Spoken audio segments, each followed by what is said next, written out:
This interview is being tape recorded. My name is Paul Maliri and this is X Job Downloaded. And today I'm going to interview Jenny Donaldson. Now, Jenny is a former member of the Metropolitan Police. She joined in 1983 and now she is an assessor. Is that the right term? Yes, it is. That is the right term, or associate assessor. It depends on which direction you want to come from. Well, we'll come to that bit at the end because I like to do it in a chronological order.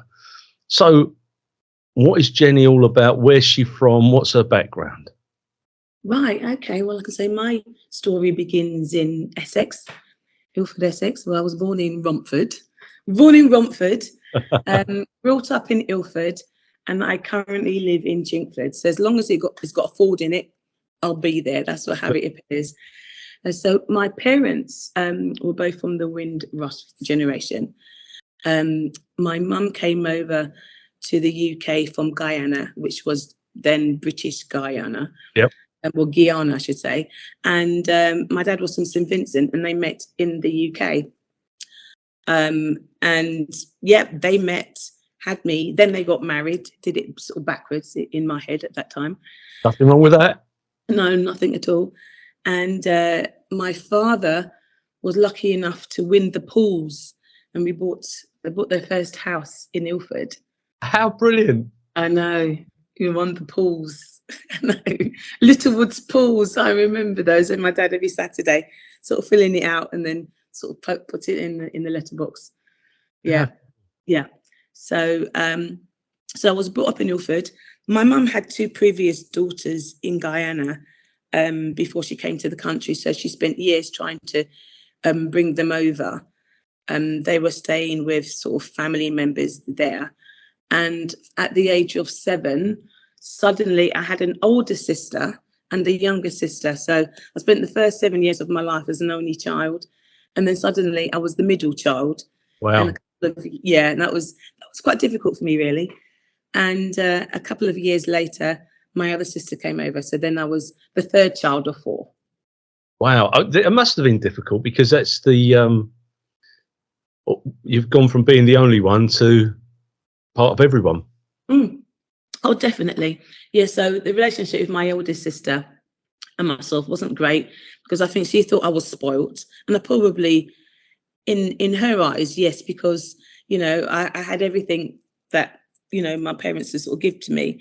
And she had a harder life being in Guyana. So, and I resented that, and she sort of like resented me for a bit. So we've always had, I think she would agree, we've always had a complicated relationship. But yeah, and that's, there's always one person in the family that you're going to have a little bit of angst with. Oh, yeah, absolutely.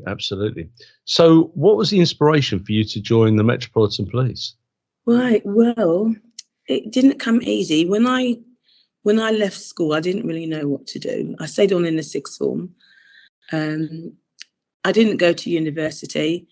It really wasn't in the cards. I think it was the whole of the education process at that time, actually. So I fell into secretarial work. My older sister worked for the Caribbean Times, which was a black newspaper. And I would say, they're very critical of the police. And before I'd actually left 6th form, I popped round to see my sister at work. And during that visit, I was offered a job by the editor. So I was the PA to the editor of the Caribbean Times. So I stayed there for about 6 months. I think the title was bigger than the actual pay. I mean, I had a lot of responsibility for my age. The pay was really poor, but it was a great experience. And I did meet quite a few sort of like black activists at that time. It's only now as I'm older that I think I really appreciate the people that were in and out of there. I stayed there for 6 months and I did 2 other secretarial roles. And it was during my second secretarial job that I was actually made redundant. And I thought, oh my gosh, what am I going to do? And I was having a conversation with a friend on the telephone. And we were just brainstorming jobs. I said, I think I need a career. I want to do a job that I'm not going to be made redundant. And we were going for, I was even considering the army. I really didn't know what I was going to do. And he then suddenly, in the conversation, suggested, what about the police? And I remember pausing, and I thought, oh my gosh, I hadn't even never thought about the police. And I thought, you know what, I might have a look at that. And it was just during that conversation I'd made, oh, I'm going to have a look. So I came off the phone and I went into my mum, who was in the kitchen. I said, Mum, what do you think about the police force?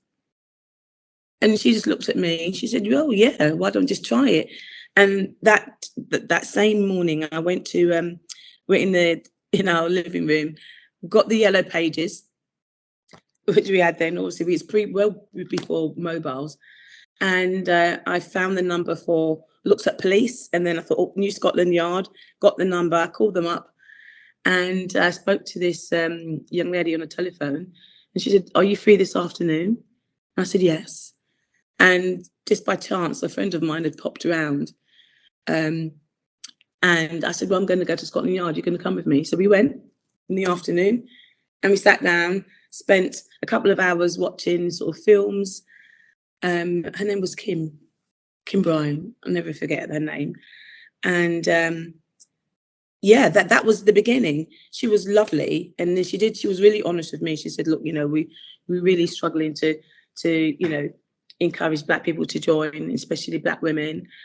And she gave me the application form and told me to spend the week on the application form. She said, write it out in pencil, spend the week, and then send it directly to her. She even just tried to persuade my friend to join. My friend said, oh, no. She said, I'm only here, you know, with my friend. It would have been great, actually, if she joined, but no, that wasn't her dream. And that's where it began for me. And I think it was during the process of waiting, going for each stage, that's when I really thought about, is this something that I want to do? I mean, the whole process for me took 6 months. Wow. So that was really, really quick. So obviously, you know, got through the paper sift bit. Then I had, which did I have first? I had the fitness test. So which was, I knew that I was going to pass the fitness test because I had a quite, you know, a good level of fitness. I used to play netball, and I was always particularly good at sports. And so the fitness test was fine. The interview I found more challenging. That day, it was, yeah, my head was totally blown. I really thought I'd blown the interview as well because of, you know, one of the particular questions. But there was one PC that was chaperoning each of the girls who were waiting. And as I was sitting there waiting really nervously, he said, he was asking me questions, trying to make me feel nice and calm. And he said, do you know who the commissioner is? And I remember thinking, I know it, but it totally gone. All the information had dropped out of my head. And he said, remember this, it's the new man, because it was new in post. It's, you know, Kenneth, the new man. And I thought, oh gosh. So I remembered that. And I remember he'd been really nice and kind to me. And, you know, I went into my interview. They didn't ask me that question, but I was ready for it. And there was one particular question that was posed to me that I thought, I've done it now. And the question was, I mean, I had a panel of 3 people. I can't remember what ranks they were. I was that nervous, even though I knew the rank system, because I had done my research by going in the library and going to police stations and speaking to police officers. No internet to do research, so I did all that myself. But the question that was posed to me was, so you work for the Caribbean Times, what's going to stop you from, if you have a bad day in policing, going to your old employers and giving a bad report? And I remember looking at this woman and I said, well, I'm sure you have bad days, and each time you have a bad day, you don't go to your local newspaper and give a bad report. I remember that was just, it was just, this, you know, the only thing I can think of in my head. And as I said it, I remember as the words left my mouth, I thought, oh my gosh, I've done it now. But it worked. it helped. And this is 1982, and you joined in 83, or? It was 1983, and I actually was at training school at 83. And of course, this is 2 years after the Brixton riots. Yes. So the world of policing sort of started to change around that time. What was that like for you as you've done your probationary training? How many black people were in your intake? Oh my word! Actually, it was quite a lot. Apparently, apparently. I go back because the day when I started, my mum took me to training school. She came with me, and as we got to the gates, she said to me, "Don't let them run you." That was her words, her parting words as I walked through the gates. And as I was walking along, just past the statue, this guy was walking towards me, and I thought he was an inspector.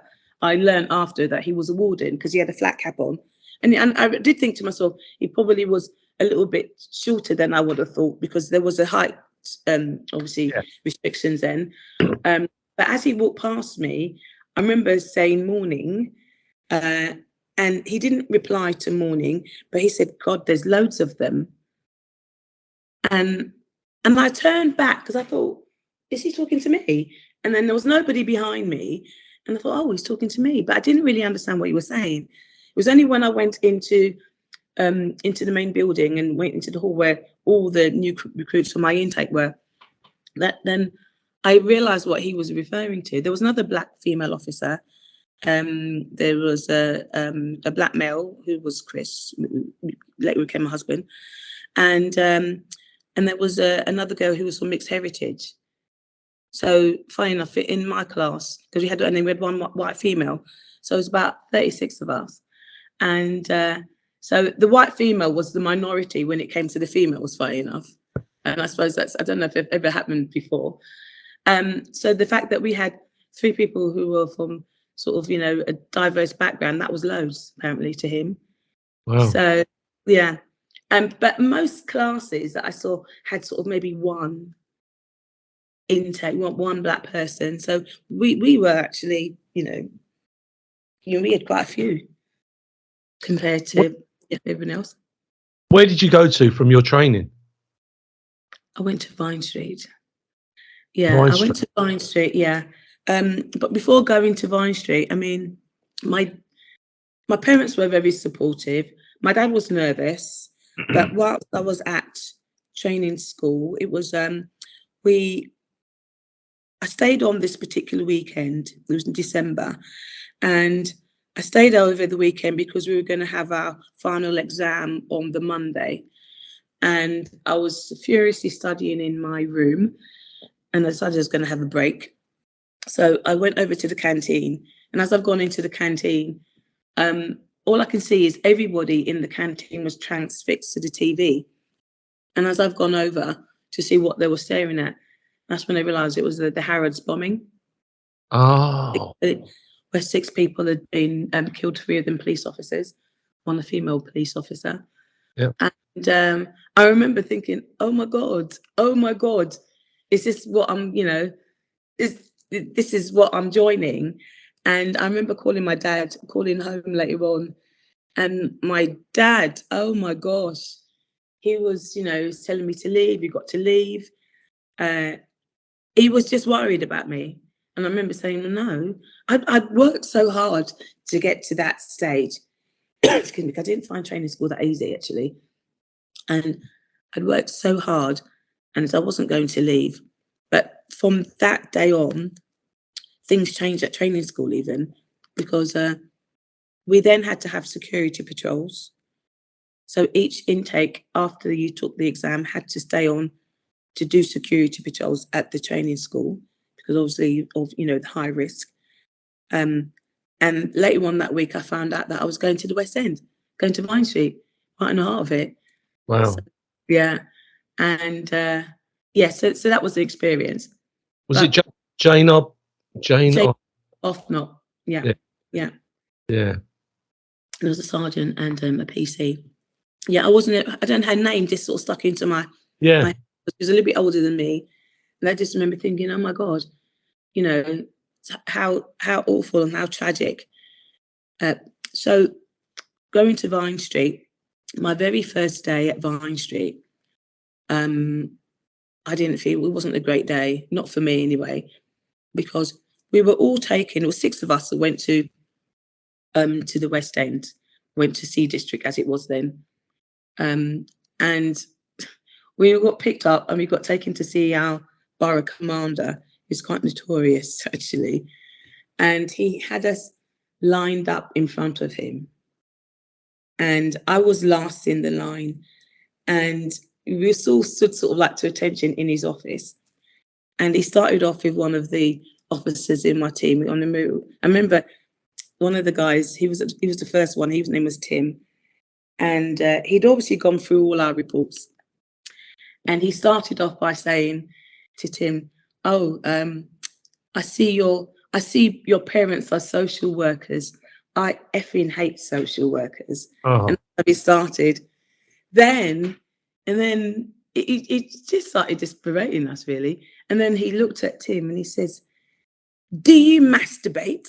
And at that point, I remember Chris burst out sort of laughing, started to compose himself. I felt my knees starting to buckle a little bit, thinking, "Oh my God, I better ask me that question." And Tim stood up there and he said, "Yes, sir." And then he said, "Well, good. You know, because that's what I expect to hear." And then he just went through all of us and just basically just ripped us apart. That's just how I felt. And then it came to me, and then he got us to read. He had this plaque on the wall, and he got us to read this plaque, and it was in old sort of like English sort of thing, oldie worldy. And I was so nervous, and I couldn't even read it. I was trying to read it, and he said to me, "Oh, shut up, sit down, you silly woman." And I just remember thinking it was all about humiliation. Yeah. He said to me that there was another black or female officer on the borough, and he said, "Are you going to be good or are you going to be rubbish?" And I said, "I'm going to be good." And it was. I just remember thinking, I don't like you. I made up my mind. I didn't like him. I later learned that women weren't allowed on the area cars because he didn't see the point of us being on there. No. We weren't allowed on area cars on at Vine Street, on our borough, because there was no. We were just useless. There's no point for us to be there. He had this silly thing on Albemarle Street where each probationer each morning between, I think it was 7 and 8, if we were on an early turn, we had to make sure that the road was clear, so that when his princess, when his vehicle was being driven through, that it didn't stop, it didn't pause or didn't deviate.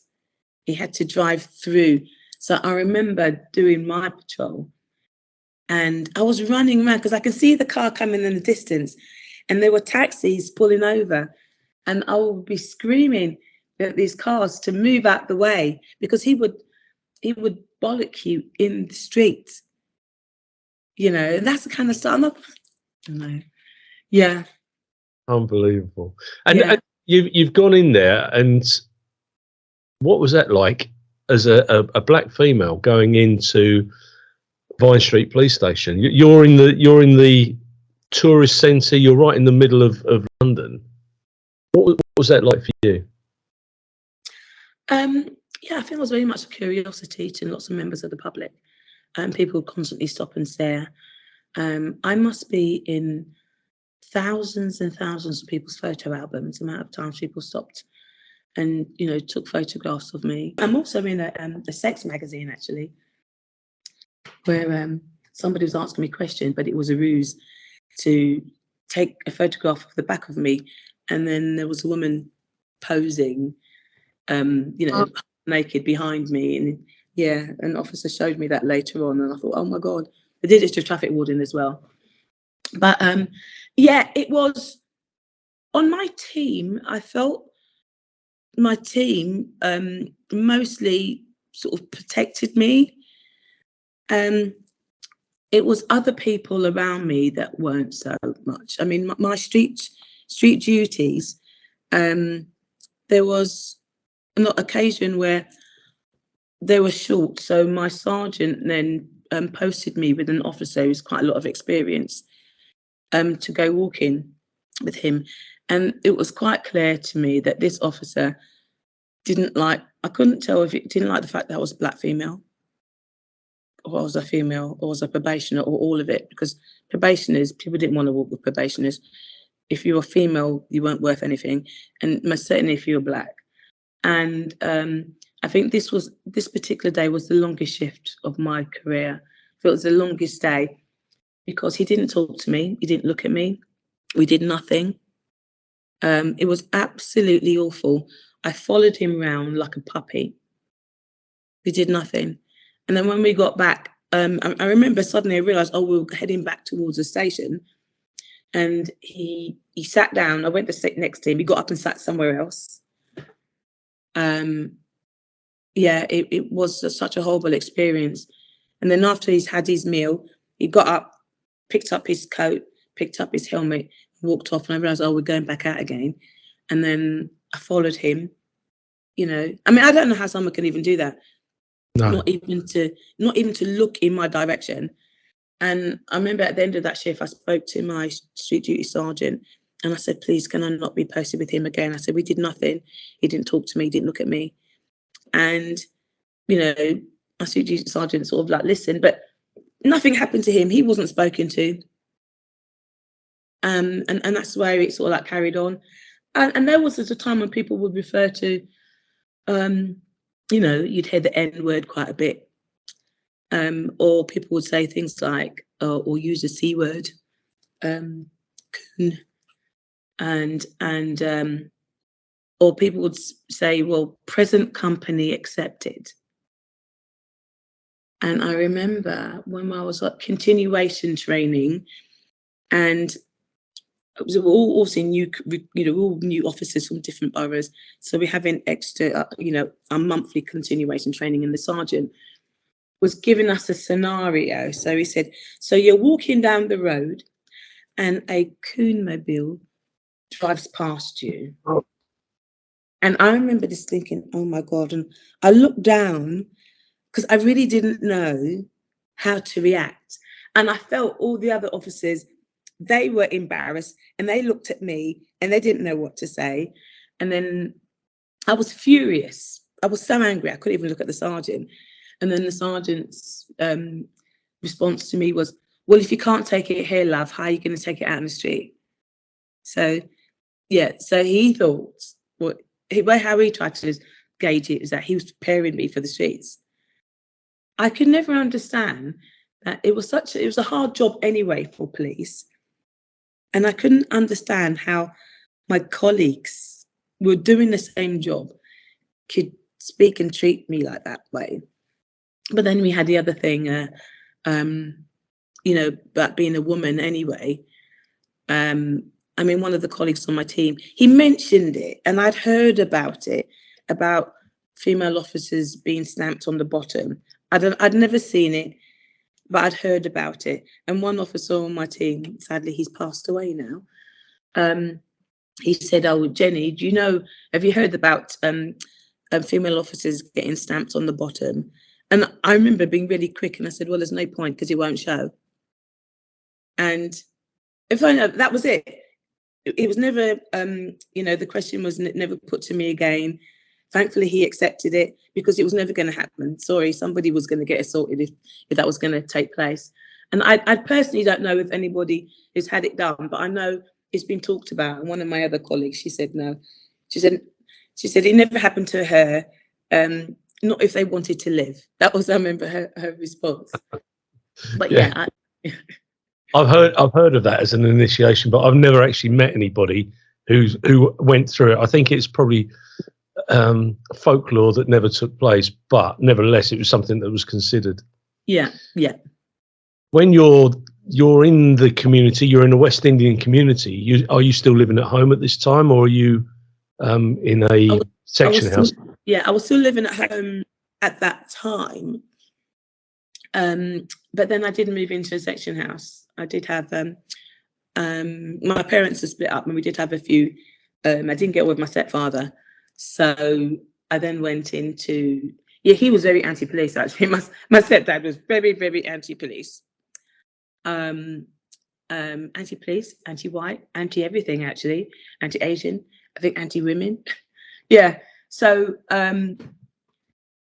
for, you know, for me, for my safety, it was best for me to actually go into the section house. So I went into Trent Yard, and I remember within a couple of, I don't know, within about a couple of weeks, I contracted chicken pox. It was going around Trent Yard, because I never had chicken pox as a child.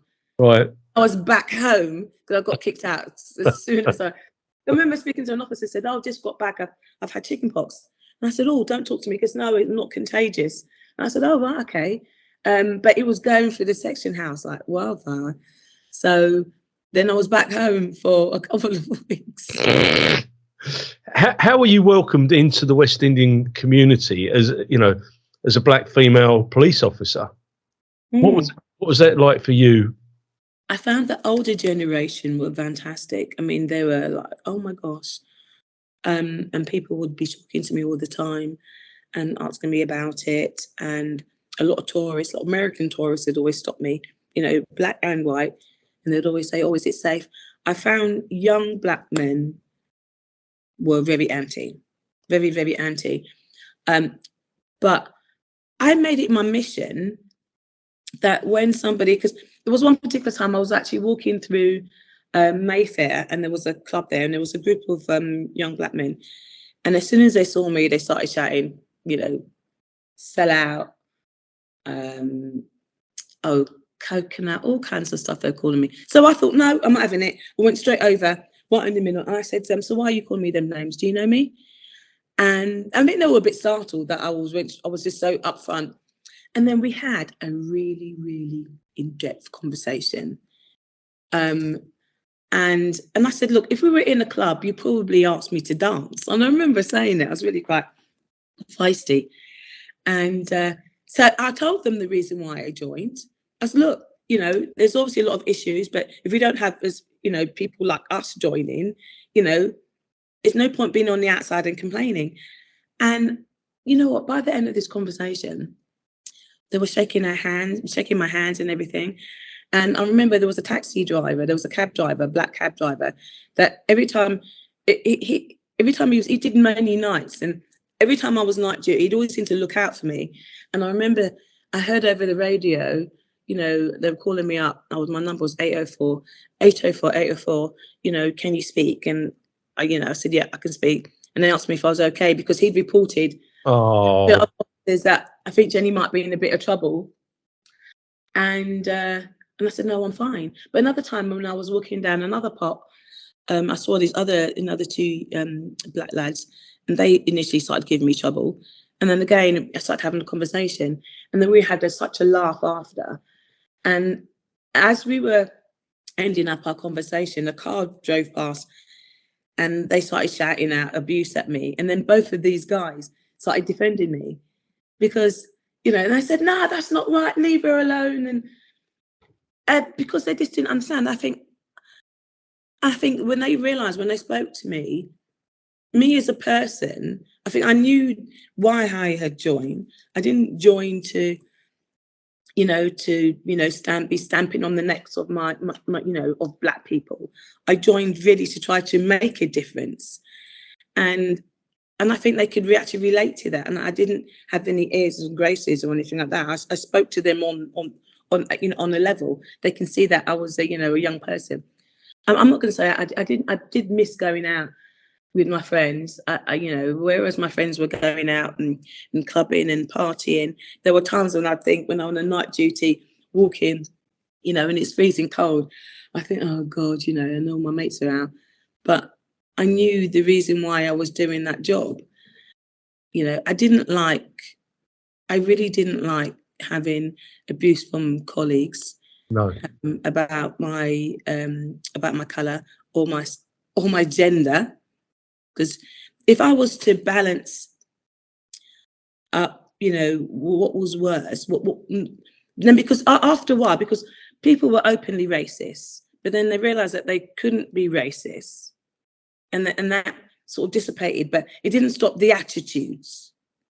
But the sexism was like nothing I'd experienced. Overwhelming. Absolutely. But it was a different time. I mean, I hope to God that we've learned I hope to God that they've learned around I get, the big thing about misogyny, but I hope to God they've learned about the sexism element, because it was rife. I mean, the police used to have a stocking allowance, didn't they? The girls used to get stocking allowance. There were all those things that went with it. But I think people changed. It's generational as well. I'd like to think that people have changed, but I don't know, because I'm not. I'd like to think. I mean, talking about stocking allowance, at Lambeth, because Lambeth, they had we had the lab there, so every so often, if you'd had like a drug seizure, you'd have to take the drugs up yourself and take it with the forms in triplicate when you have your carbon paper. I was carrying my own carbon because I could never find any at the station, typewriters. When I think about it, it just seems like a different age. It really does. Yep. We'd have to take it up to the lab, and on the wall they will have a fine system, and it was all sort of monetarized, and they have all the different things. If you'd missed off, if you'd made a mistake, it's 5p for this, 5p for that. And at the bottom of the list, it said, if you're a woman, if you showed them that you were wearing the kit, then you would be exempt. No. Yeah. Yes. Because I remember going there and then taking my form up, because I knew about it, because I'd been there several times, because I was quite active as as a police officer, and I always made sure that my form was perfect. And I remember one officer saying to me, I mean, the thing is, they had sergeants, inspectors all behind there, so it was sanctioned. They knew it. It was, it wasn't hiding. It was there. Yeah. It was a thing. And I remember this officer saying to me, he said, got any mistakes? I said, nope, no mistakes at all. He said, well, it doesn't matter, love. He said that because, you've got an exemption. I said, I don't need it. So I didn't need it. And I would always make sure it was totally perfect. But what I don't know, because we were allowed to wear trousers between certain times, a certain date in October to March. Yeah. We were issued trousers. And I remember there was a what was it? Yeah, it was a film premiere in Leicester Square, and we all had to parade at Bow Street Police Station. And I was going to wear my trousers because it was really freezing. It was December. It was really cold. But for some reason, I did put my skirt on, and I remember 2 pairs of woolly tights. I mean, I could hardly move, with my handbag and my silly little truncheon that went into the handbag, which I never used, because every time we took it out, you can hear all the guys making silly childish noises. Yeah. So so I was there with my skirt, and there was a couple of officers, and those 3 female officers chose to wear their trousers, which they were entitled to do. And I remember this chief inspector came in. He looked at everybody there and looked at all the women and said, all you women wearing trousers, go back to your stations and put your skirts on, just because he preferred them. And I think that is so I was constantly going around and, rolled it. I felt like my eyes are probably rolled to the back of my head most times, because these were coming from senior officers. So you couldn't say anything. No, because if you did, no one would take it seriously anyway. No, absolutely. It's like, it's like, get over yourself. And then you couldn't say anything to do with race, because you would be deemed that you had a chip on your shoulder. Yeah. Were you in the district when the murder took place in St James's Square? Yes, I was. Yes, I remember that day specifically, because I was on street duties, because that was April of 84. Yeah. I was on part of my continuation training, and so I was at Paddington Police Station. We were in the control room, so we've been shown around the control room, because obviously that was the high security station. And whilst we're there, I can hear a lot of commotion on the radio, and people sort of like running around, and I can hear schools like officer down, and then suddenly we were ushered out of the control room, and then we had to I think we were waiting in the canteen. What stuff was happening? So we knew whatever was happening was really serious. I hadn't thought about my mum, because my mum worked nights. My mum worked at Ford's, and unbeknown to me, the person who I'd been speaking to, who put the idea of policing into my head, he'd obviously seen it on the news that, an officer had been shot, a female officer had been shot. And so he called my house. Wow. Or the landline, because we didn't have, it was a land called. I'd woke my mum up, who was nice, and wanted to find out if I was all right. So my mum had no idea that something was going on. So she spent the rest of the day worried. And I think this happened throughout. Lots of female officers who were working that day. There were lots of calls, and then parents were calling up the station to find out what was actually happening. But I was totally oblivious to the fact that someone would call my mum. So by the time I got home, my mum was a bit of a state. Yeah, I bet. So, and I thought, oh my God, I hadn't even thought of that. Of course, because it was on my ground. Yeah. And then after that, it was I didn't personally know Yvonne. I knew my ex-husband did, because she was his street duties instructor. Yes. And he actually went to the funeral as well. Went to a funeral. Everything sort of changed again, because then we had that security patrols. We had quite a vast list of security patrols that we had, but then that became a fixed post. We had quite a few posts actually. So I spent many a night duty standing in front of the Libyan embassy. And then we had obviously 61 posts, which was the tourist post. And then we had lots of other buildings that we had to constantly patrol. Then we had the bomb car. I never ever told my dad that I worked on the bomb car, ever. Because, I don't know, his poor heart, I don't know. He couldn't have, and there were times when I worked on the bomb car. There's one particular officer who was, they referred to him as a bit of a legend. He would just do silly things like put his tunic on back to front, and he'd also have a flag hanging out his sort of mouth, and he'd go kick parcels and that kind of stuff.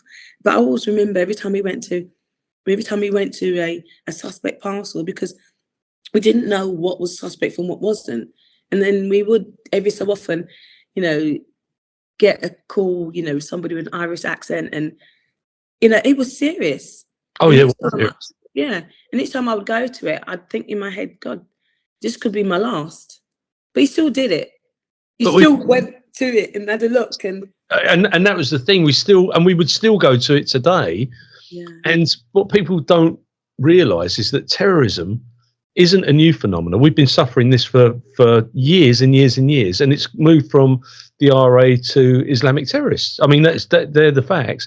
But as late as, I think it was 96 was probably the last bombing of the RA, and we move forward into the stuff that we're going through now. Yeah. What point in your service did you get promoted? I seemed to take my time. I took my time. Well, fine enough. I didn't actually. When I joined, I hadn't set out a plan for myself, but I was always quite lucky to have some, pretty good posts, because I really worked. I really worked at each level, because I always knew that anything that I did, people would be looking at me more, and that was always the case. So I actually didn't start thinking about promotion until I had a secondment to the National Criminal Intelligence Service. I was there for nearly 6 years.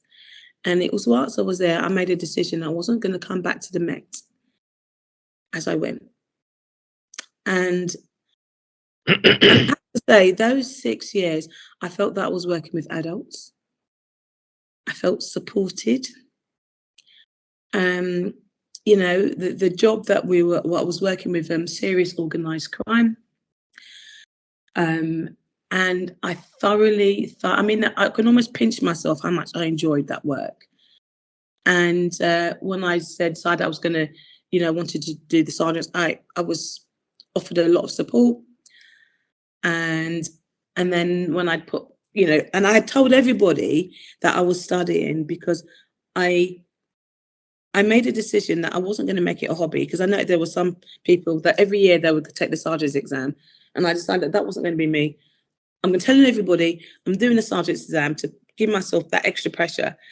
I do things like that, so that I would make sure that I would go through it. And so that's what I did. I even took my studying on holiday. People say, why did you do that? I said, no. Because every day I had to study for 2 hours. So I had all my books on holiday, and then the family would be out, on the beach or whatever. I'll be in the hotel room or sort of like on the balcony studying. I passed the first bit and got great support when I was preparing for the part 2. Passed that. And when I had to put the application in to obviously come back to the Met, the senior management were brilliant, because they had to monitor what we put in it, because I couldn't demonstrate what I did. No. Because it was, secret. So they actually went on the panels. They went on the panels, and it basically assured them, yep, we vouch for these people. And, the people that were at NSIS, who did a good job and passed those, we were really supported. But when I came back to the Met, it was like,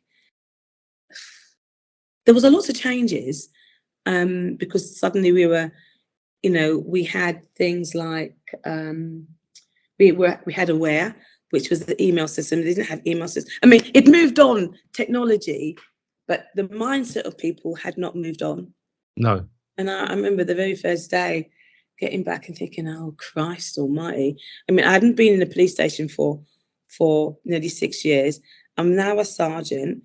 And all I just felt was people, obviously being black female, there were hardly any, black female sergeants.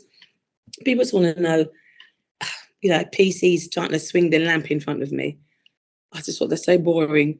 Oh, crikey, all sergeants are getting younger all the time. I remember saying, well, you shouldn't judge this book by its cover, because we've always thought that I was brand new. Throughout my career, I'm brand new. I always made sure that I looked immaculate. My uniform was always immaculate. Actually, before I got promoted, I recall one time, sort of going back a bit, because I worked on the drug squad, I did quite a lot of squads after, because Vine Street, started off at Vine Street, had a, not so bad time at Vine Street, had some really good people that I worked with. When I went onto the crime squad at Vine Street, again, it was a mixture of people that I really got on with, but then I did have some trouble, and I knew who it was. There was one particular officer who, but when I got to Vine Street, I was warned off. All female officers at Vine Street were warned off about this particular officer. Right. But this officer who I didn't know, she said, if you're going to have anything to do with any of the officers, make sure it's not this particular person. So I was aware of this person. Anyway, we were on the same crime squad, and I noticed that things were taking place, things were getting marked on my work. And then one particular time, I opened up my payslip and had the word coon written straight across it. I thought about it for a little while. Oh my God, should I report this? It took about 4 days to report it, and I did. Because it wasn't the first time this was happening. And I remember some of my colleagues, they were a bit frosty towards me. And I remember saying to one of them, well, I noticed that you guys have been a bit strange towards me. And they said, well, we really think, what you've done, reporting stuff, it's a bit of a, you're making a mountain out of a molehill. And I said, well, actually, it's not the first time it's happened. To be honest, I shouldn't have had to qualify that anyway. No. Ultimately, I was told that I had a strange conversation with one of my senior managers. He said, we know you know who it is. That's how it went. We know you know who it is, and we know who it is. And they said, don't worry about it. We will, we are going to be tackling that person. And he was meant to be going on a CID course. And then they stopped the CID course and sent him to Harrow Road Police Station. But at that time, I was actually put an application to go to the TSG. And I was the second tranche of the TSG, the Territorial Support Group, because the SPG had been disbanded. Then they had the TSG. And then I joined it. I was a second child. My husband was actually, we weren't married then, but he was on the TSG, and we always were friends. And then when I was put on the TSG, and then from there, then we started start seeing each other. And I do remember my chief inspector saying, if only I'd given you your own car park pass, then, you know, because we ended up sharing a car together because we lived in the same area. So we would get together. So we did that. But I found working alongside my husband, I felt I became a non-person. I felt that, everything went through sort of Chris, or they would tell, that really, really, really got to me. You know, it was as if I didn't exist. Yeah, I just thought, my God, you know, I was off sick for some time as well. I played netball for the TSG, and I snapped my Achilles tendon, so I was off sick. And so I didn't get one phone call from my line manager whilst I was off sick. The only time he called me was to find out if my husband had left for work that day. And everything went through Chris. So when I got back, I thought, I didn't feel happy there. I just felt that I totally merged in. I was totally vanilla. No one saw me. And then after that, I got a fantastic opportunity, went onto the crack squad. I had a great time on the crack squad. By that time, coming at the end of the crack squad, then I was pregnant with my first child. And then I just remember having an unusual conversation with one of my colleagues there, who asked me what was I going to do when I had the baby. And I said, I'm going to come back to work. And this really unusual conversation, he said, it's people like you. That's the reason why the crime rate is so high. I couldn't believe what I was hearing. You know, I'd respected this person until that point. And I thought, oh my God. So anyway, went on to drug squad after having our child, because the crack squad was finally disbanded after some time. And so that was my sort of journey. So I went from squad to squad. Drug squad, didn't enjoy the drug squad, because I found out they thought I was a spy, because we were just starting to talk about the Black Police Association, because in 1990 we had the Bristol seminars, where there was, I think in the 90s we had under 500 officers who were Black or Asian in the whole of the police service, and a lot of officers of colour were leaving in their droves. So the Met then wanted to send us all away, and it was an order. We didn't have a choice to go to Bristol to find out what's the reason. Initially, I was very angry about it. I thought, oh my God, there's a blacklist. That was my thoughts at the time. And then my colleagues were quite upset. Well, why all the Black officers being sent away? And then at that point, I thought, well, since you guys don't like it, I think I'm going to embrace it. Yeah. So I went along, and it was like therapy, because then we realised that we weren't alone. We were all, we all having the same issues. I mean, I was fortunate. I could share some of that stuff with my husband and a few sort of close people that I knew. So I had sort of like a small unofficial network. And so I was fortunate in that regard. But to hear from all these other people that were having the same problems. So after that, a few of us went partying that night, and it was great. It was so lovely. And then we started having Bristol seminar reunions, and then we started then talking about the Black Police Association. So I was one of the founder members for that. But we were only just starting to talk about it when I actually joined the drug squad. And I joined the drug squad, and I found that they weren't welcoming. They would go out on jobs without telling me. I would be talking to them 1 minute, go into the other room to speak to the typist, come back, and they'd all go. They would just leave me. And if we were having any jobs at all, and then somebody was giving me a bit of paper. It was every day there was something, you know. I remember I was breastfeeding at the time, and I really was having a downtime working with, you know, these colleagues. But I had to make the decision after, I think, about 8 months that I cannot mentally work with these people anymore. And so I made a decision, I'm going to go back to uniform. I said, I want to go back to uniform. It took a few months for them to sort it out. But by that time, I think I'd relaxed. I thought to myself, I know I'm going now. And it was one of the colleagues, he actually looked at me one day and he said, actually, you're all right, aren't you? I said, what do you mean? He said, you're all right.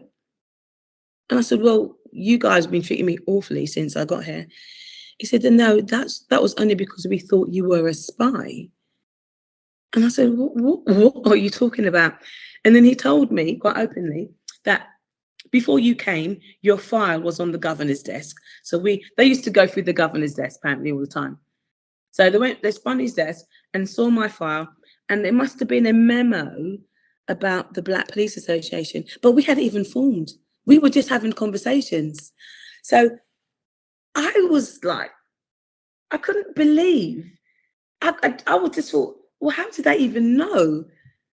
I was just staggered that there was something written. Yeah. So I thought, what being watched? I was blown away. Anyway, I'd already made my mind up. Went to Holloway as uniform, and it was nice. I felt like I was starting again. I was just restarting again, and I didn't mind that. I said to them, look, you know, I've been away from uniform. I want to, you know, re-educate myself, and I got myself on a course. And it was then I got my driving course. I had 15 years service when I got my driving course. Would you believe that? Wow. Yeah. I didn't get one on the TSG because my inspector told me, because Chris had all the courses. So I said to him, are you giving them out per household? And then I know it was, yeah. It was just ridiculous. But because I went part-time after my second child, and I learned that there was so many officers complained about me getting a driving course, and I was part-time. But my inspector, because he approached me and he said, you haven't applied for the driving course. I said, no. I said, well, I'm part-time. I myself was sabotaging myself. I said, well, I'm part-time. I don't imagine, you know, that, you know, I could apply for it. And he said, well, I'll put your name down for it. He said that your work rate is more than some of the officers that are full-time. Yeah. You know, because I'm a sorry officer as well. And so I got the driving course, and I couldn't believe the angst and the hostility regarding me getting this driving course, because I happened to know some people in HR, and they were saying, oh my God, people are knocking down the door complaining that you've got this course.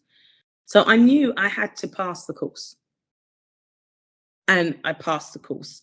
So, but when I got back, I remember speaking to another officer who got a driving course, and I said, oh, it's quite pressurized. You might want to take some painkillers, because I had a headache every day, and it was the height of summer. And I remember him saying to me, I'm not a girl, you know. I'm not a silly girl, you know. And I thought, oh. I said, okay, I was just giving you advice. Anyway, he got sent back a week early because he failed. I thought, okay. So, but yeah, you know, I'm trying to help you, even though you were horrible to me. So after that, I got a great opportunity to go to the NSIS. And at NSIS, that's when I thought, go to do the sergeants, did that, came back to the Met. And my very first day on borough, I got my uniform, had to get also brand new uniform, new uniform again. And because I had no uniform basically, and got my stripes. And then I was given these chevrons for my epaulets. And I remember thinking, they don't look like normal chevrons. So when I got home and I showed my husband, I said, are these the same chevrons that you have? He looked at them. They were like small chevrons. And I learned that there were female chevrons. And I thought, what are female chevrons? The epaulets for uniform are all the same size. So what, is the metal too heavy for female shoulders?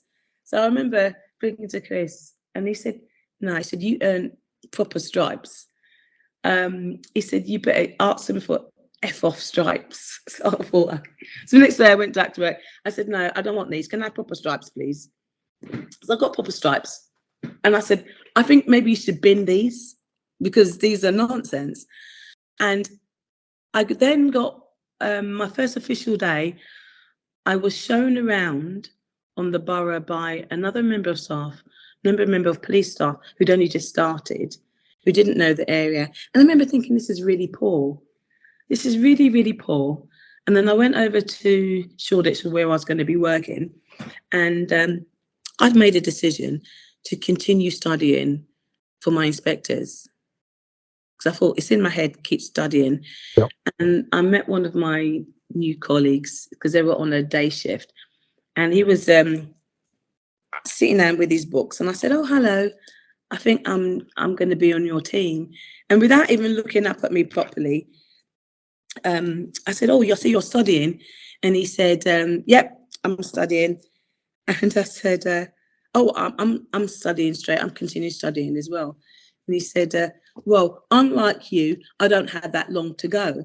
And I said, oh, right, okay. I remember this thinking, he was so dismissive of me. I mean, we became really good friends after. I never let him forget that, actually. I said, you were so dismissive of me. And he said, because by this time, I think I had like 20 years service. You know, I wasn't rushing, was I? Crikey. Oh. I know. And so he said, I don't have that long to go. I said, neither really do I. And so he told me how much he had. I think about 23. And I said, yeah, well, you know, I'm not far behind you. I've got 20. And that's when he looked up at me and he's almost like,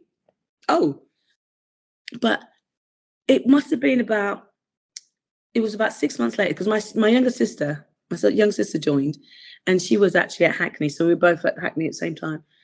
And she was receiving commendation. And I remember seeing the borough commander a couple of times walking along the corridor, and he just saw me and smiled. And I must say, it really narked me, because I thought, I'm your new sergeant on your borough, and you've not met me. And I thought, well, you know, it's not like you've got loads of us here. And at my sister's commendation ceremony, I did say to her, you know, I've not met the borough commander. And she said, you're kidding me. I said, nope. So she said, you know, Gov, you know, you've got to meet my sister, because she got on quite well with him. And he looked at me and I said, yeah, I'm your only black female sergeant. I said, I did make him feel bad. And he was really embarrassed. Mm. He said, I'm really sorry. I said, yeah. I said, not what I expected, really. So he did make an appointment for me. Because normally, you know, when you're new to a place, you meet the borough commander. That's what I'm used to. Yeah. And I think he dropped the ball there. I said, you know, it's not like you don't see me. But then I found that's something that was happening, even though I was visible, people didn't see me. You know, a custody sergeant, I was custody one time at Shoreditch, force medical officer came in, but he wasn't from our borough. So I buzzed him into the custody, and as he came in, he looked at me. I was standing up, because in the custody at Shoreditch is on a platform, so you're quite high up. And he's come in and he says, oh, you sergeant, so are you jailoring today? And I looked at him, I put my hands on my hip and I said, no, I'm sergeanting. And that's what people just constantly look at me, not see me. And again, as an inspector, that constantly happened to me. I'd have people walk past me and speak to my sergeants. And one of my sergeants, who was a grey head guy, we were the same age, well, he would just turn around and said, you just walk past the governor. You know, he always had my back, but he'd always, you know, he could see it. People didn't see me. And I'd sometimes check and say, I am wearing my uniform, aren't I? I am wearing it, you know. Or people would constantly want to find out what my warrant number was. because that was an indication of how much service you had. Yeah. And then when they found out my warrant number, they couldn't decipher it because I had a 4-digit warrant number, which is a really old one. And they were like, no, we need your warrant number. And I said, I don't know why you need it. Why do you need it? You know? So yeah, it was a constant battle, but I found that I used to share my story quite a lot to my officers, so that they knew, what it was like. And I always said to people, when you're treating people, would you treat your member of family like this? Mm. And I was dealing with complaints, and I think that's what's lost at the moment. I don't know, because I'm passionate about policing, but I'm just sad at the moment of where it is. How do you feel about stop and search and the things that are going on in relation to that? Well, personally, stop and search is a necessary tool. I get it. You do need to have it, but it needs to be done respectfully. It needs to be done. It needs to be intelligence-led. In 2019, my younger son got stopped. He was on his way home from work. And so he was coming home from work. He was at Hackney, and they had a metal detector arch. Yeah. I know they call it knife arch. It's a metal detector arch. It detects metal, not specifically knives. Yeah.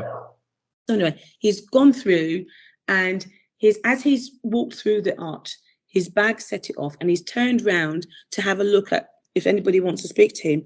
He sees about 10 officers there, and everybody's talking. No one seems to want to talk to him. So he said he then thinks, well, they don't want to speak to me. He's walked up onto the platform, and moments later, a couple of officers have come up to him and said, oh, you set the alarm off. We would like you to come back for search. He said, okay. He said, but, I'm going to miss my train now. And so he said, okay, starts coming down the stairs with them. And he's hearing the buzzer constantly go off and people walking through. So he said, do you search everybody that set the alarm off? And they said, no. So he said, what is it about me that you want to search me? And then the officer said, because you looked around to see if we were looking at you. And he said, no, I looked around to see if somebody wanted to speak to me. But no one, did. It's natural reaction. You go in the shop, set the alarm off, you turn around, is it me? So he goes down and he gives them his rucksack.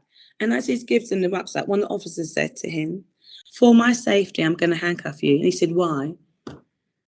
And then he said, as he said that, he said, he put his hand out and said, but why?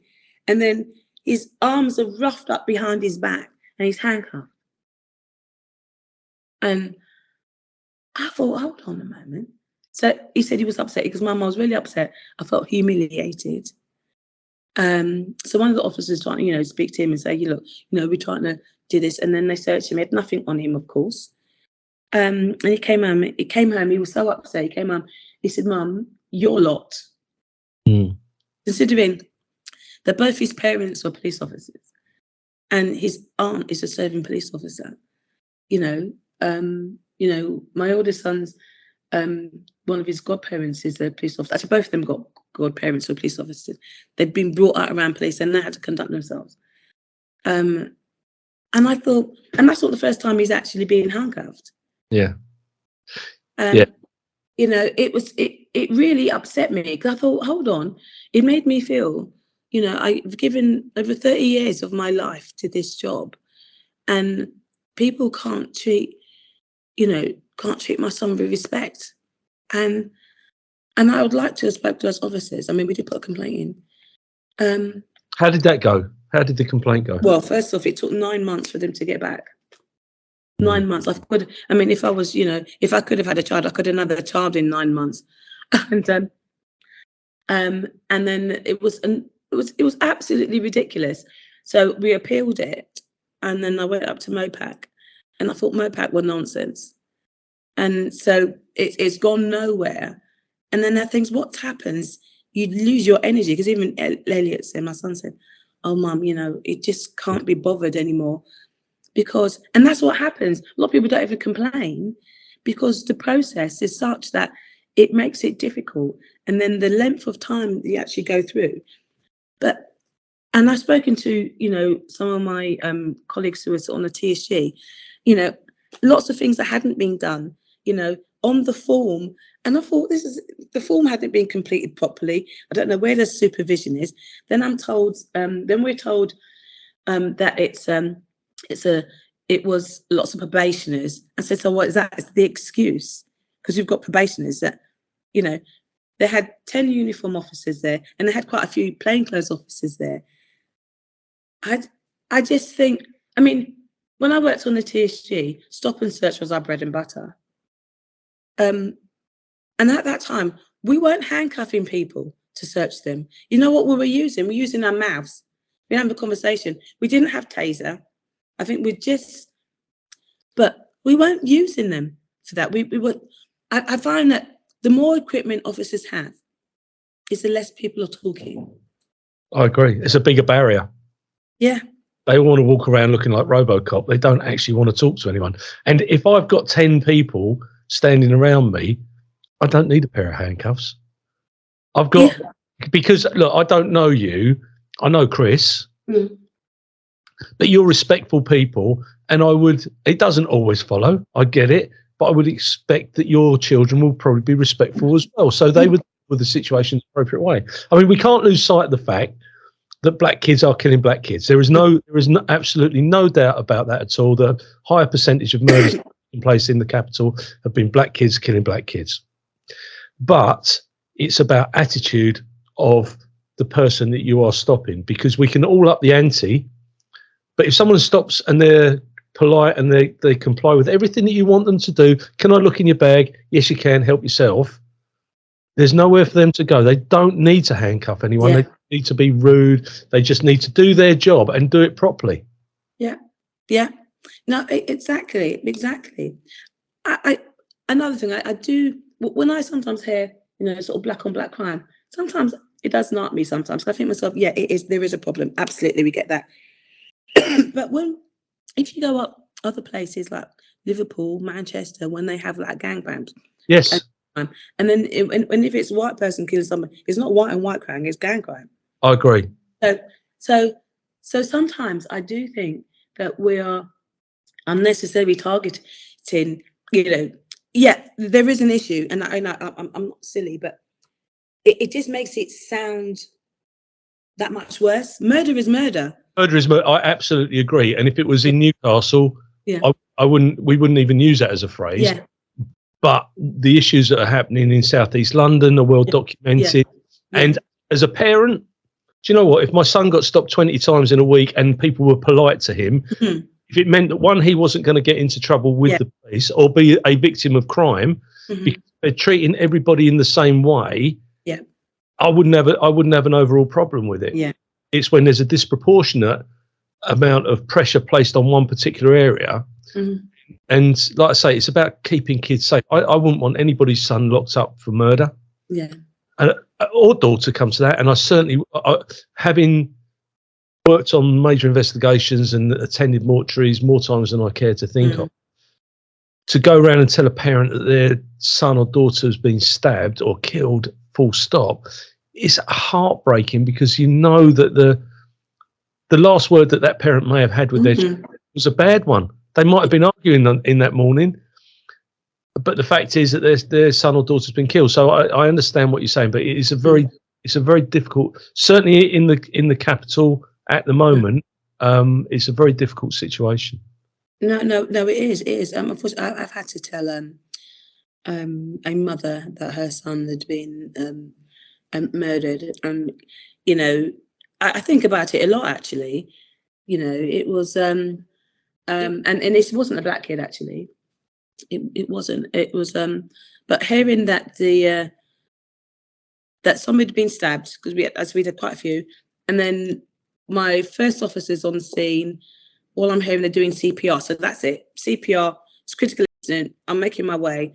I get to the scene, and I think what was really quite awful about this whole situation is getting up onto the balcony. As I arrived on the scene, and with my sergeant, we arrive on the scene, and the car pulls up with 5 women that who will jump out. And I could see they're hysterical. And I'm thinking, oh my God, they are obviously connected to what I'm going to be seeing. So I'm having to find officers to chaperone these women, keep them here, because I don't know who the victim is yet.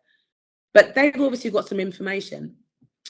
Because what had happened is there was this, there was being some, a young man had his phone stolen, and he found out who it was. He knew who it was, and he had his older brother come along with him to get the phone back, and they'd made arrangements to get the phone back. So they're on this balcony, and the guy was meant to give the phone back. He doesn't. He comes out and stabs the older brother and runs off. Terrible. And then the younger brother calls up mum. So mum gets the information as her son has just been stabbed. So mum and her sisters arrive. So having to deal with that. And so I just got my officers, please, we've got to keep them here, put them in the van and just keep them all together. And so I've gone up, and as I've gone up onto the balcony, what was so poignant about this whole thing, there were flowers only about 5 feet away from a murder that had taken place about 3 weeks before. On that same balcony where the HEMS team had cracked this young man's chest open, they were massaging his heart. And obviously, you know, when that's happening, you're just thinking, last result. You know, yeah. So so I'm standing there and I'm thinking, oh my God, you know, we're watching it. And the younger brother is just traumatized. And obviously, you know, he's right there, you know, watching his brother's life sort of ebb away. And then moments later, they've called it that, you know, he's died. Yeah. So obviously we've had to sort of like look after him. And I remember going downstairs and having to have radio silence, speaking to the CID and sort of letting them know that, you know, he's, you know, they've called it, he's died. And so I'm speaking to the CID and saying, okay, well, mum needs to be told. And then they were saying, yeah, we'll do it. Because I was speaking to the DI. And 10 minutes have gone past. And I said, mum needs to be told. Because I'm making sure all my officers put the scene. We've got the murder team coming down and everything. And the CID controlling the, you know, making sure that certain things have been done. So I'm at 15 minutes later to the DI. Mum needs to be told. He goes, yeah, I'm going to tell her. So I'm thinking, we cannot, because I'm now got parent mode on. Yeah. I can't imagine. I cannot ever imagine knowing that the mum is there. She is there on the scene, and we're going to tell her in the next hour that her son's died. I'm thinking that cannot happen. So I remember getting a little bit shirty with him. I said, "You're going to tell her now?" And he said, and he was busy. And I know it. We have to do the policing. We've got to remember there's a human there. And I said, I'm going to do it. Okay, I'm doing it now. So I've gone over. I remember thinking, I got over to the mum and all her sisters, and they're all there, and they're hysterical. They're absolutely hysterical. And then at that moment, I'm thinking, what actually am I going to say? You know, what words am I going to say? And all I can remember thinking is holding her hands, because I just held both of her hands, and I didn't even know her name. I didn't even know the victim's name, but I know. But the way how she is, that she is the mum, you know, it's amazing. Lack of information, but you just know that intuition. And all I can say to her, and she said, tell me, she said, no, he's not. And she was in and out. And then I said, Mum, I'm so sorry. All I can say, Mum, I am so sorry. And then they all dropped down on the ground like Skittles. I remember thinking, it was absolutely heartbreaking. And I remember saying to myself, I've just given this woman the worst news of her life. Yep. And I cannot stay with her because I had a job to do. And it's no good saying, "Oh, is there someone who can make you a cup of tea?" No, that's not gonna wash. The fact is that the life of her child has been taken, and no. I still think about those breaking those agonies. And there's no way you can't sugarcoat it. No. And but you see, this is why I get so angry about the naysayers around the police. The police aren't perfect. I know they're not perfect, but they do jobs that some people don't even realise. They don't realise that today someone will be knocking on a door saying, look, I'm really sorry. Somewhere in the country, irrespective of where it is, someone in the country will be knocking on the door saying, look, I'm really sorry, your husband's not coming home. He's been killed in a road collision. Your son's coming home, your daughter's not coming home, they've been murdered at school. That's going to happen somewhere today, and the public don't get it. No.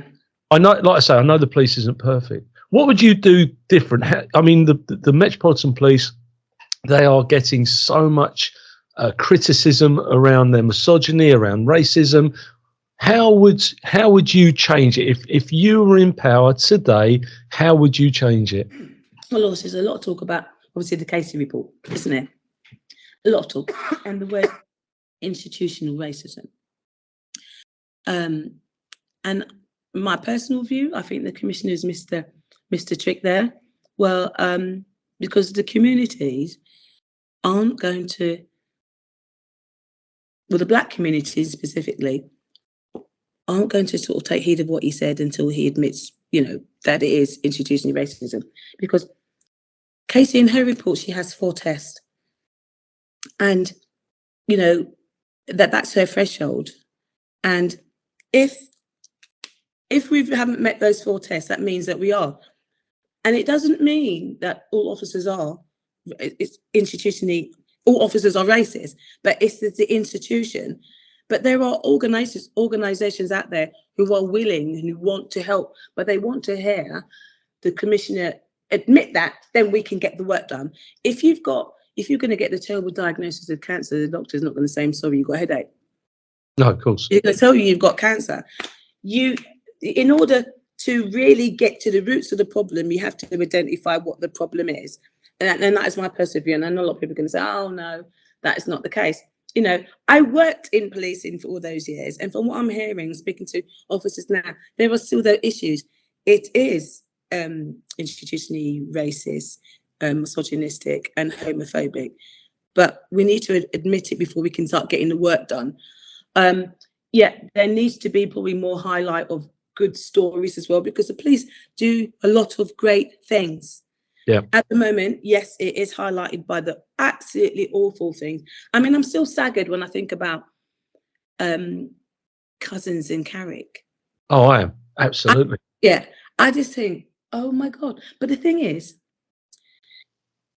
I always think it's always been at that hypocritical view, because policing's always said the black community, they close ranks and they don't want to say when someone's if there's been a murder, no one wants to talk. But policing is exactly the same, because people like Carrick and Cousins, people knew what they were. People knew that what you've got a nickname called the rapist. Yeah. And so there was an undercurrent of people who knew this was going on. I think there is definitely a lack of supervision. I think there's been a whole drop in standards. Because when to me, and I know some people, I've had this conversation with some people, when you start losing standards of even to simple things of how people look, how people dress in uniform, it's like a slow erosion of the high standards that they had. I agree. And then there was this lack of people just not sort of caring, and so that slips and something else slips, and then you get more complaints, and then so it's slowly eroding. And then you got the uniform carriers. Some people just want to say that they're police officers, carry the uniform, but they're not doing the job. They don't take the job that seriously, and it's a serious occupation. If you do something wrong or don't do your job properly, somebody could die. Or somebody could lose their whole livelihood, or if you've even done your job properly. And a lot of people have lost sight of that. Yeah, absolutely agree. And I think it's people get the ache with me, because I still believe that your shoes should be clean, that you should look presentable. You shouldn't have, and I know there'll be people listening to this who'll cut me down, tattoos all up the backs of their hands, and all that sort of stuff. They shouldn't have their hair in a ponytail with beat Bobby's hat. That's not what it's about. I mean, look, I've got a beard now. It's only because I haven't got any hair on my head. But the fact is, I never grew a beard whilst I was on duty, because that's how it was. And I get it that the world's changed and it's evolving, but it's not evolving for the better. Mm-hmm. The standard is the standard, and the police should have a standard above. It shouldn't be below. Yeah. Actually, I remember when I went to Southwark as an inspector, and I think it starts from up there. I went to Southwark, and I remember having a conversation with my new chief inspector, and we sat there, and he said to me, first thing he said to me was, "Oh, I think you find this is a very busy borough." And I said, "Yeah, I know. I've just come from Hackney." I just thought to myself, I didn't like the way he spoke to me. So I thought, yeah, what?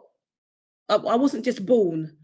And then he said, "You know, we're that busy here. We don't worry about things like ties and officers wearing hats." And I said, "But I do.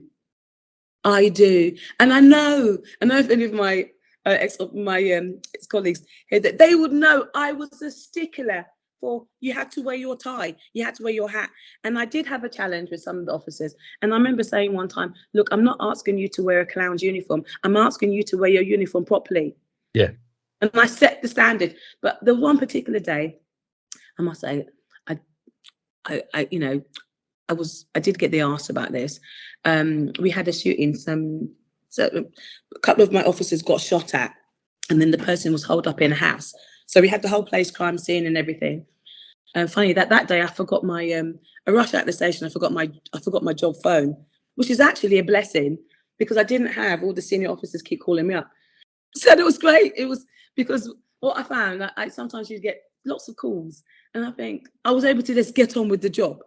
So anyway, so we had a well-known brother there, had the whole scene cordoned off, and one of my sergeants was on one of the cordon bits, and I remember saying, "Where is your hat?" He said, "Oh, sorry, Mum, sorry." I said, I jumped out, and then the car drove off, and I really, it was one of, you know, you get some people that even if they're in a uniform, they just look scruffy. You're just one of those people, you just look scruffy. So, and he knew I wasn't happy. I said, "You know, if you can get that car to come back at some point, you need your hat." So later on, he tells me that there was this elderly gentleman by the cordon, and as I walked past, this elderly gentleman has looked at me, and he said to my sergeant, he said, "Oh, is that your inspector?" And my officer said, "Yes." He said, "Ah, no wonder stands as a job. Look at you." And he was, and that when he told me, it annoyed me.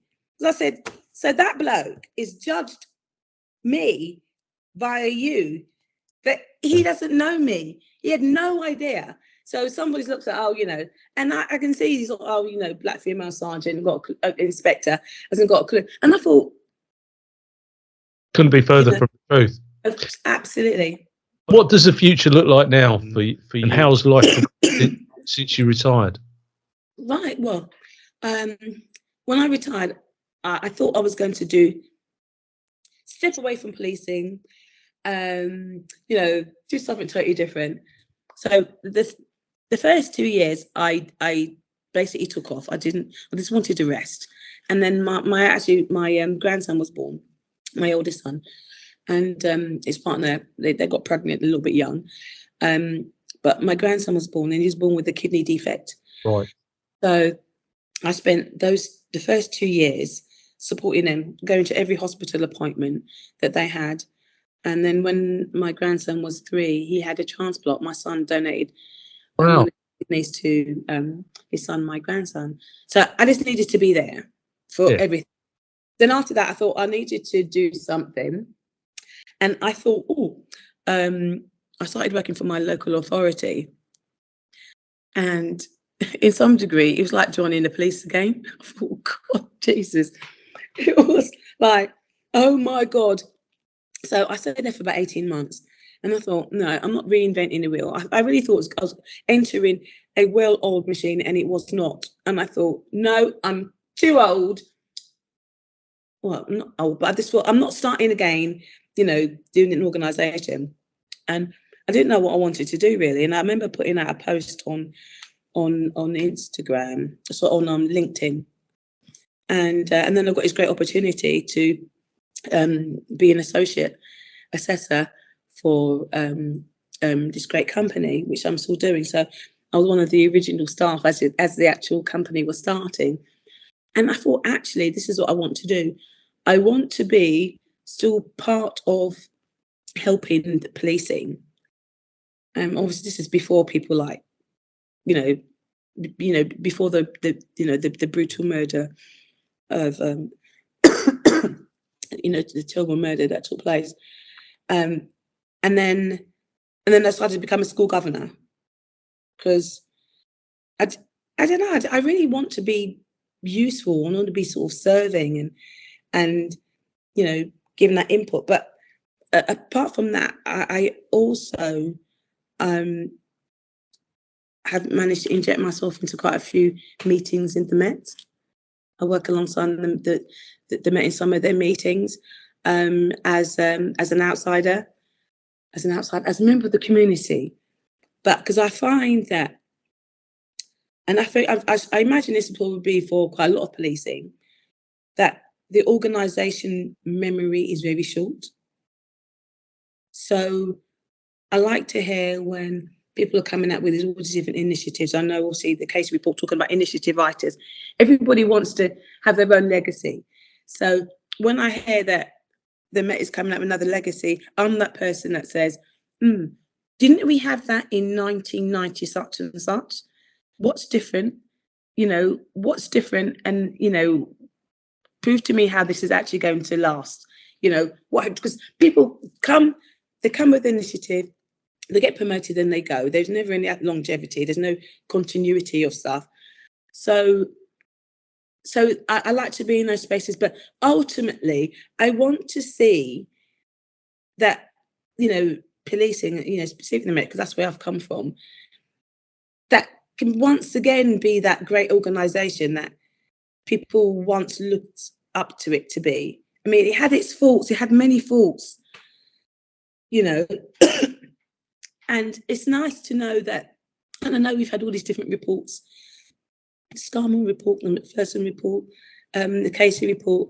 I think it's only now since the Casey report that certain things are being believed, because people have been saying there have been issues for years and people have never been believed, or it's just been sort of sidelined. But it's come to that point now that it's become so toxic in certain areas. It's like, if we don't sort it out now, what is actually going to happen? I agree. And we need the police. We need to have police. Oh my God. If we don't, it'll be the purge. There'll be people going around. Yeah. Doing what? Chaos. Utter chaos.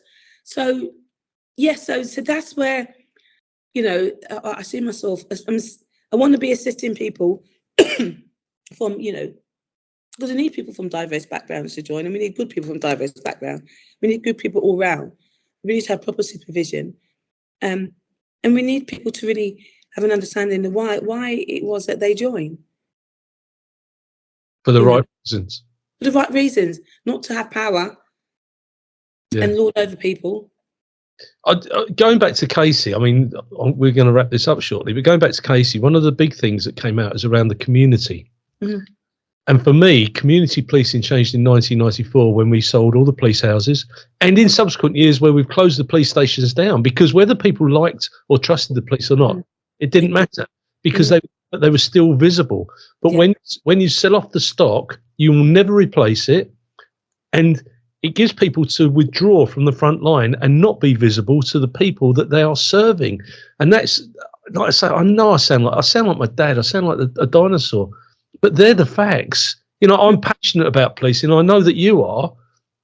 We're not going to agree on everything. We're going to have different views, but as long as we can discuss them as adults and not get all petulant about it. But what we do agree on is that the community is the forefront of what the police service do, and they should be serving the community in the correct and proper way, with the correct and proper staff.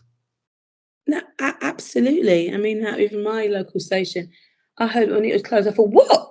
I couldn't believe it.